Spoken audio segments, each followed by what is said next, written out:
अगर आपको भी वन क्लिक में कुछ ऐसी वाली रियलिस्टिक फ़ोटोज़ बनानी है, तो वीडियो को एंड तक देखो, आप भी ऐसी फ़ोटो बना पाओगे। तो इसके लिए आपको आ जाना होगा सबसे पहले चैट जीपीटी एप्लीकेशन में और आपको यहाँ प्लस वाले आइकन पर क्लिक करना है, ऑल इमेज पर क्लिक करना है और जिस भी फ़ोटो को आपको बनाना है, सबसे पहले उस वाली फ़ोटो को आपको सिलेक्ट करना होगा। तो ये मैंने इस वाली फ़ोटो को सिलेक्ट कर लिया, कुछ यहाँ से टिक कर दिया।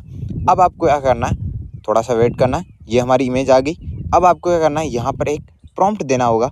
तो वो प्रॉम्प्ट मैंने आपको डिस्क्रिप्शन में दे दिया है, तो वहाँ से कॉपी करना है और फिर आपको यहाँ पर पेस्ट कर देना है और फिर इस वाले एरो पर क्लिक करना है। तो अब ये आपकी इमेज को जनरेट करना स्टार्ट कर देगा।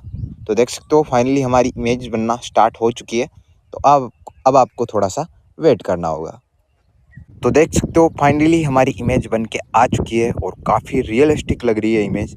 एकदम ऐसा लग रहा है कि जैसे हमने वहीं पर फ़ोटो खींची है।